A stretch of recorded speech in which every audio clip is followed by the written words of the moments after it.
I didn't know what I was doing, and I blundered my way through it, and I tried to outwork my bad decisions.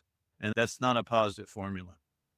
The reason that most businesses fail is because they are not serving a problem that provides a solution for enough people.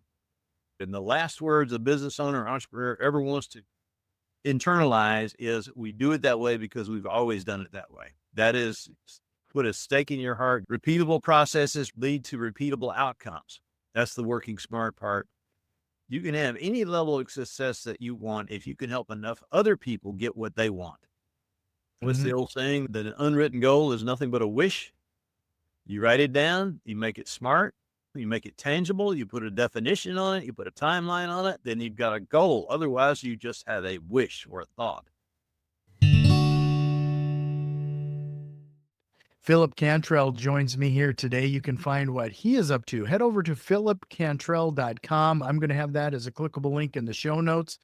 We're going to be talking about Failing My Way to Success, the book that he wrote. I'm going to have that as an Amazon link as well. I'd really appreciate your time, Phillip, as we talk about how we're treating our real estate investing more like a business. Well, that's one of my favorite topics, actually. There are so many people that don't understand that it's not a hobby, that it is, in fact, a business, and you have to create it and treat it as such. We were just chatting before this about how business precepts are universal across all industries, but a lot of people, typically they're real estate investors, they're tradespeople that get into it. They're not really knowledgeable of much of that side of the business. And so I think that's a great downfall. You can spend too much money really fast if you don't know what you're doing. The book that you mentioned there, Failing My Way to Success, it's grounded in over 4 decades of real world business experience, and half of which has been spent navigating real estate.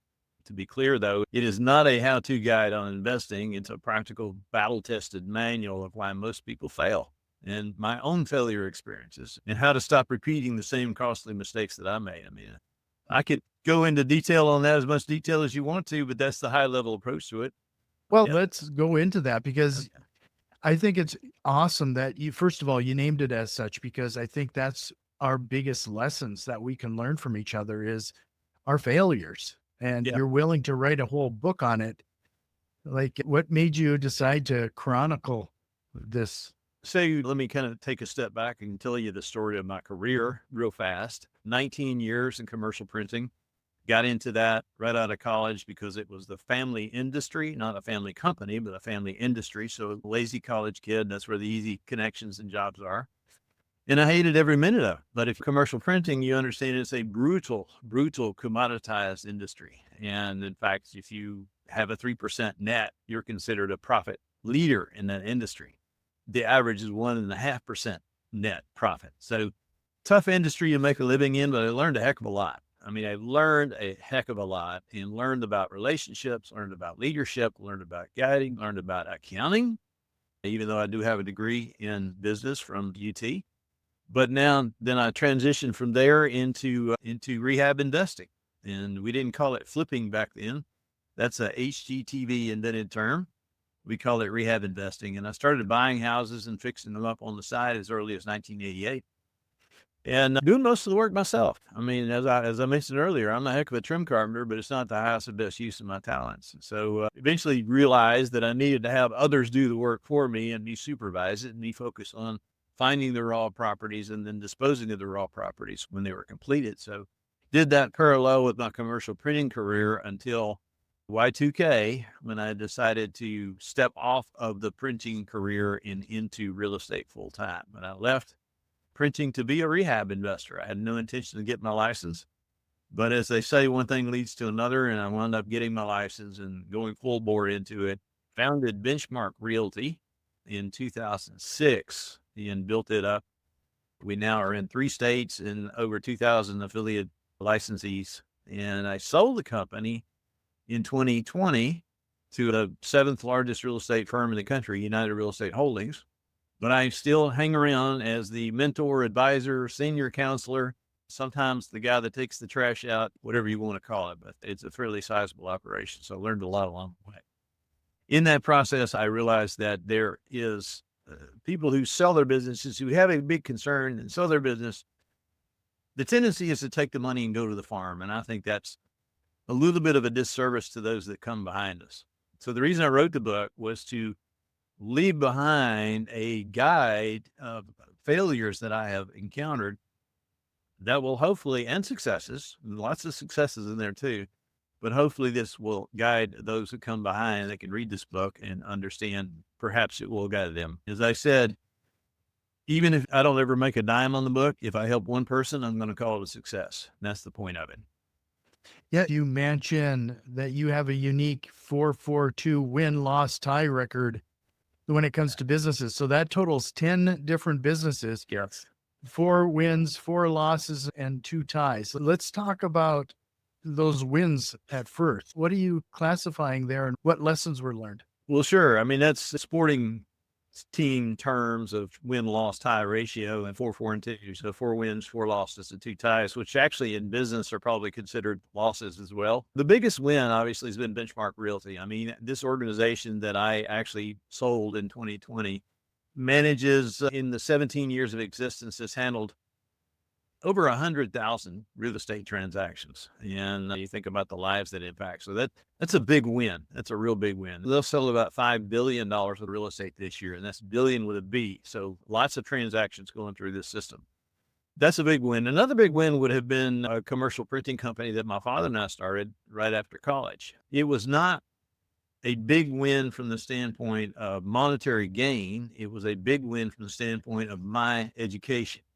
And that is really where I learned a lot about how to manage a business and the nuances, the pitfalls of relationships and partnerships. We talk a lot about that in the book, about partnerships. My father at the time, he was in his late 50s. And so his energy level was going like this. And I was in my 20s. So my energy level was going like this. And we learned that it was better to sell the business than it was to try to endure that or rupture the family, as it were. So, yeah, those are the basics of it. Well, let's talk about some of the losses there. What were some of those big lessons that you learned? And you probably experienced quite a bit of pain along the way. Yes, with lots of zeros behind it. I think that the easiest one to pinpoint would be probably my real estate investing business. And the reason I say that is because I didn't know what I was doing, and I blundered my way through it, and I tried to outwork my bad decisions. And that's not a positive formula. But mostly we're spinoffs or ancillary of either real estate or commercial printing. The biggest common denominator there was failure to figure out what I was doing on the front end before I actually pulled the trigger and started the business. The reason that most businesses fail is because they are not serving a problem that provides a solution for enough people. So if you're saying, well, I love this business where I'm going to make cakes or I'm going to make balls or widgets or whatever, that may be something that you're really fond of. That may be something you really like doing. But if it doesn't offer a big enough solution for enough people, then it's not going to succeed. And that's a key lesson that I had to learn the hard way. Well, do you mind going to go into detail regarding some of those? Yeah. Well, I articulate some of them in the book. One of them, when I was in the commercial printing business, was a company called Physician Supply. And I had this bright idea. Now, keep in mind, I'm old, gray hair. It was before the internet. It was before everything online. It was even before Amazon. We didn't even have fax machines or cell phones, unbelievably. And I had this idea that we could do a mail order package for doctor's offices, for small doctor's offices, offering prescription pads, appointment cards, note cards, letterhead, stationery, that sort of thing. Put it in a little flyer, send that out. We did, embarked on that, spend a lot of money doing that, mailing it, buying a mailing list, sending it out to a bunch of people. Really, after having done very little research, just only research I did was being in a doctor's office and seeing these products laying around on the desks. What I found was that they would keep the samples and then throw the rest of it away.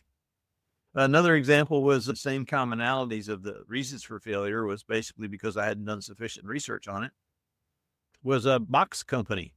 At the time, and this is getting really in the weeds on this, communion bread, okay? If you go to church and you participate in communion, you know that there's really only, at the time, there were only about 5 communion bread manufacturers in America. and they would do them for all the denominations, and they would ship communion bread, little squares or little wafers inside a plastic bag, inside a box. And the box usually had a printed wrap on it. The printed wrap would talk about the denomination and what it was and contents and all that stuff.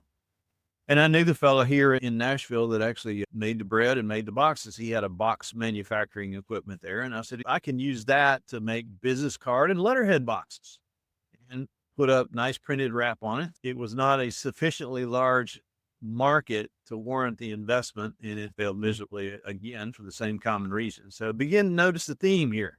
And the theme is that it's research, it's quantifiable research, it's making sure that you are trying to solve a problem that's big enough to support what you want to do. So it's all tied in together. Those two specific examples are in the book.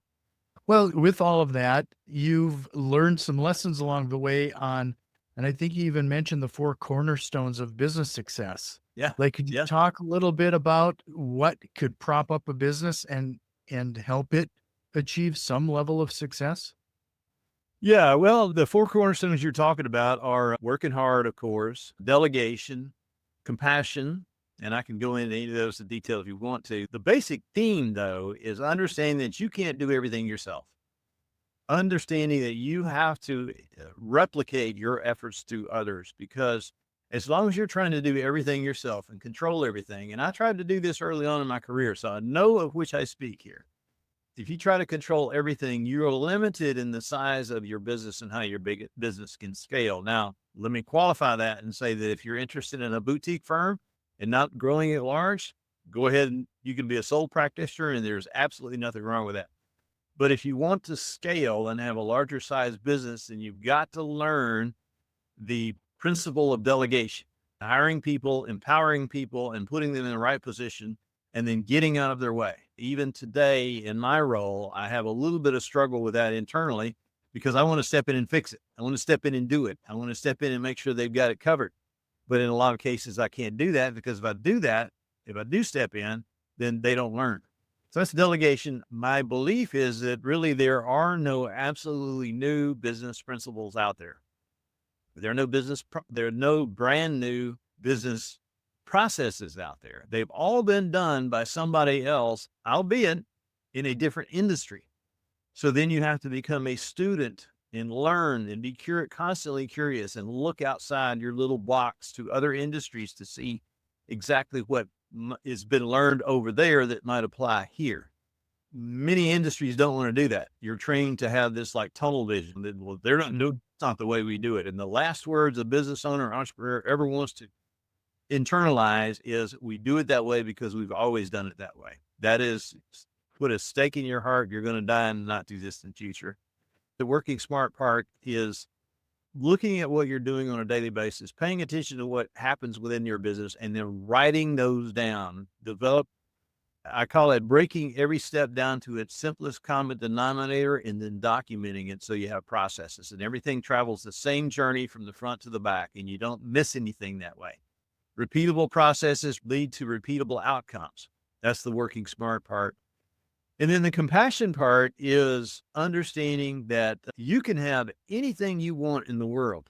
You can have any level of success that you want if you can help enough other people get what they want.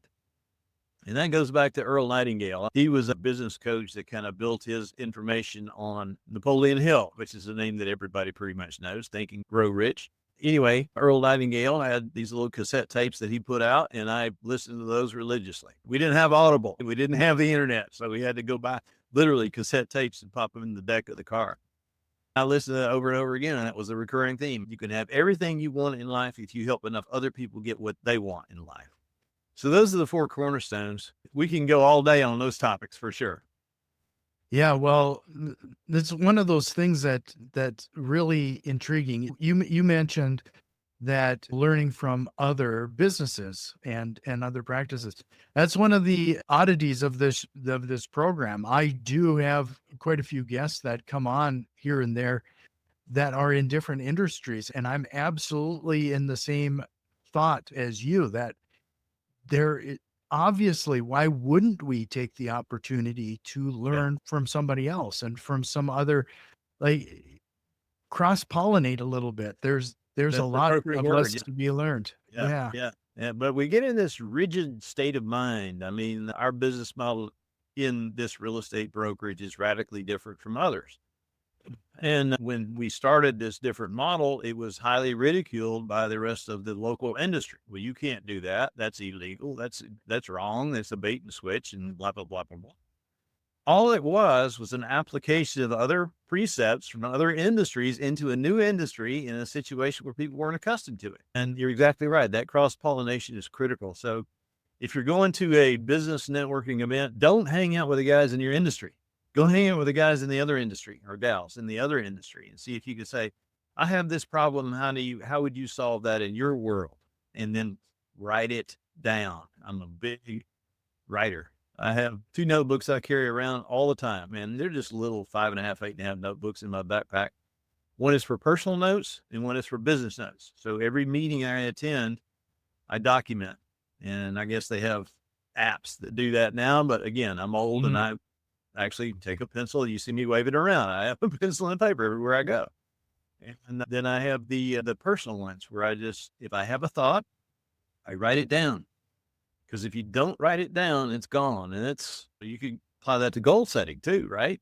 What's the old saying that an unwritten goal is nothing but a wish? You write it down, you make it smart, you make it tangible, you put a definition on it, you put a timeline on it, then you've got a goal. Otherwise, you just have a wish or a thought. Live their whole life wishing they had something different, but they don't know how to get there. And if they would just document it and develop a process for it, they could have everything they want. Just to remind everybody, we're talking to Phillip Cantrell, and you can learn more at phillipcantrell.com. Take advantage of some of the information there, but also check out his book. You can find that on Amazon and any local bookseller. But if you found some value in what we're talking about so far, this show only grows if you share it with one of your investor friends. So please consider doing that. And if you're watching us on YouTube, feed that algorithm. It really likes those likes and subscribes. So, Phillip, some of this stuff that you're talking about is a bit of a mindset shift for most people. Let's just start with the networking aspect. You're going to an event. We as people, we like to stay where we're familiar, right? But in the end, that's probably the biggest return on investment, is getting out of your comfort zone and introducing yourself to people in the room that you actually don't know. That's right. What's the old saying that there is no growth in the comfort zone? You have to get outside your comfort zone. I mean, I have a LinkedIn presence that kind of blows my mind. 6,000 followers on LinkedIn, and I have a hard time stringing a sentence together. It's just funny, but you're exactly right. You've got to get outside and be visible. And if you can't do that, go get a job. Yeah. Just really. When you were talking about leadership too, where needs to be a level of being authentic. Yes, sir. And being yourself. Could you talk a little bit about the importance of that? The reason I asked that is, well, we talked about music before we hit record. There's a band I listen to called Flying Colors, and they have a song called Mask Machine, where it's talking about how we all wear masks and we always want to try to portray ourselves in different ways. But in the end, that's not really true to our core, and that mask is going to slip eventually. You're 100% correct. When I'm presented with evidence like that, I always have to ask, why does this happen? And the only answer I've come up with is it's fear. It's fear of discovery. It's fear of being real with people. It's fear of being judged. It's fear of failure, and it's fear of success too. I mean, as soon as you start rising your head above the crowd, guess what? The crowd's going to start pecking at you like a bunch of chickens. They're going to peck at you and pull you back down. If you can overcome that fear, and I won't say become fearless, but at least overcome it to the point where it doesn't debilitate you, then you can have any conversation with anybody you want. I mean, I'm kind of at the stage of my life where I like you, I appreciate you, but your opinion of me is not going to keep me awake tonight. I promise you that. If there's something that needs to be said, I have an obligation to say it. I can't conceal it, because you're not helping people grow when you conceal that. It's fear that keeps us from speaking the truth and being raw and unvarnished. And that's a cautionary note about the book. It's very raw. It's very honest. It's very unvarnished. And if that offends you, I'm sorry. Get over it. Yeah. Well, I haven't read it yet, but it's in my Audible library. It's that subtle art of not giving a blank. Well, yeah, it's very Yeah. much along those lines. Yes. And it's amazing when you develop that mindset, how empowering it is, how freeing it is, and how you can move ahead and not worry about the minute details down here that really aren't relevant to what you're trying to do anyway. They're just annoyances and noise in your head, and get that noise out of your head and focus on your mission, your goals, and your vision. Yeah. I've had conversations with my daughter regarding some of this because we get so obsessed with what people might think of you in Mhm. different scenarios and regarding maybe a fleeting comment or what have you. But it's kind of funny how we will hold on to something that the person who might have transmitted it hasn't It- given a second thought. You're exactly right. Yeah. That's the fallacy of youth, particularly young kids. They get fixated on that. They don't really know how to move past it, navigate past it. And what's the old saying? I am Teflon Don, just moving forward. Yeah. Well, we just have a situation too where a lot of people live and they compare themselves to what I call highlight reels, That's right. whether it's TikTok or Instagram or what have you. They're only seeing the highs of the highs. And most of it's a lie anyway. Right. That's exactly right. You see most people driving a G Wagon, you're looking at about 125% of their net worth right there, meaning Yeah. that they are way in debt just to be able to drive and be prestigious that way. And social media has done that to us. And it's kind of sad, but you have to figure out a way to get through that, get that noise out of your head. I use the analogy in the book of chickens. Every time if you have a flock of chickens, one of them is injured, the others will turn on it and peck it. Literally, it will kill it. And people are that a little bit that way too, if we allow it.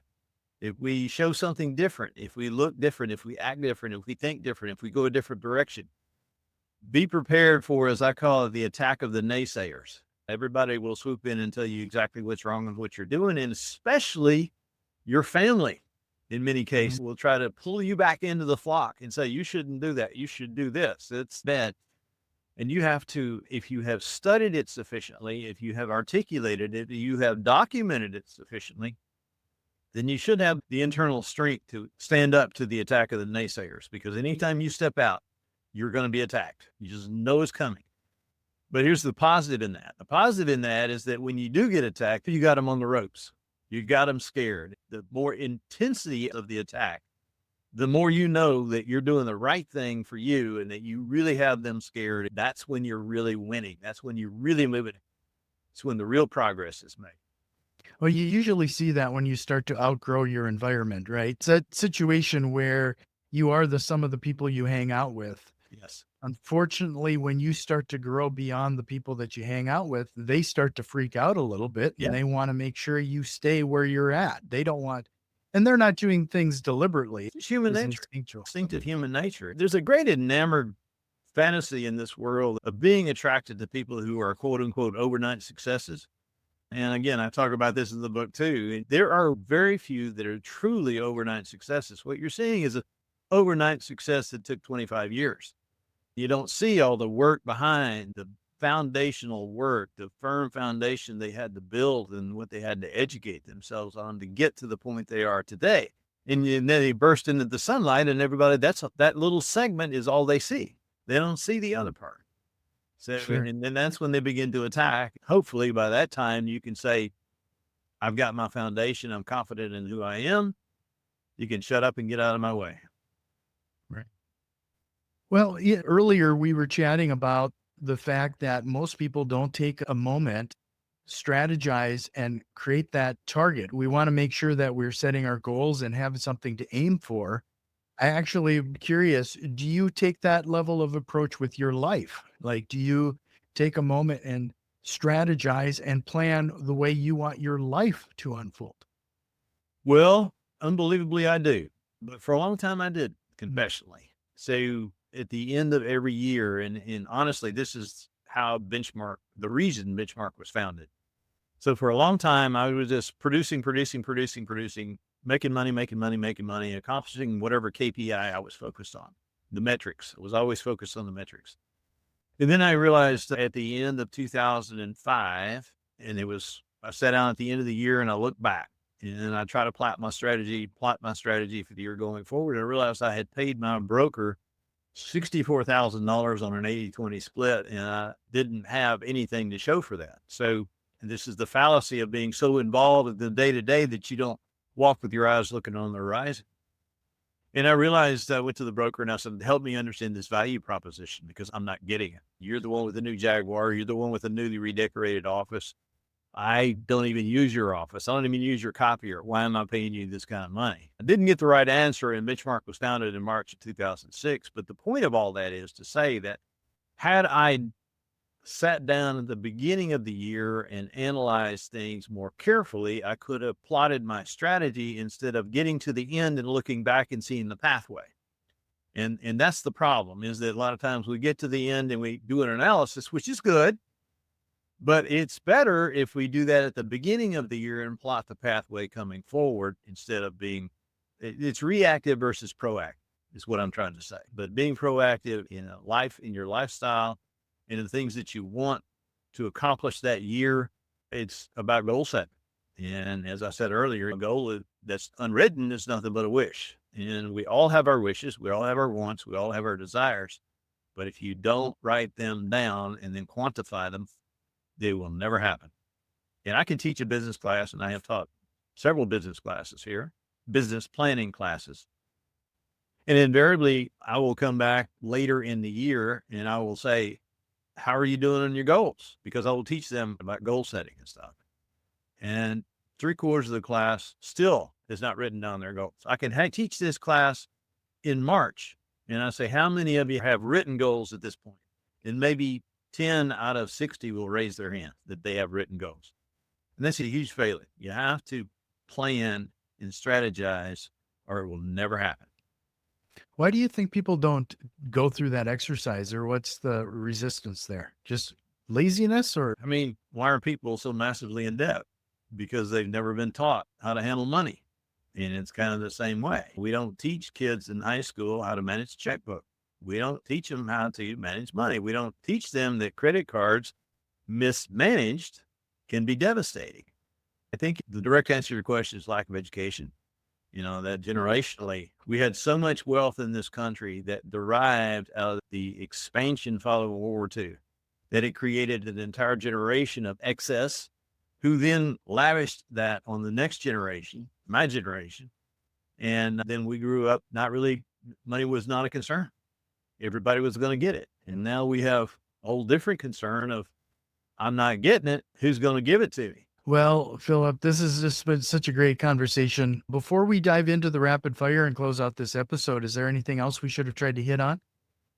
Well, I made some notes here, so I'm going to look over here for a minute, but I think the four cornerstones, if you hang on to those, if you could look at those and then look within your own business, those are well thought out, 42 years of experience. I'm telling you, it works. I cannot argue strongly enough for writing things down.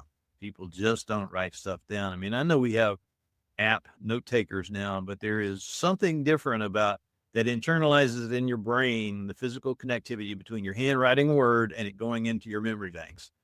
And I would encourage everyone to engage in that thought process if you can at the end of the day. I mean, I tell my affiliates, I said, look, you want to make another $100,000 this next year. Let me do one thing. The one thing is, at the end of every day, sit down and physically write down the 10 most important things for you to accomplish the following day.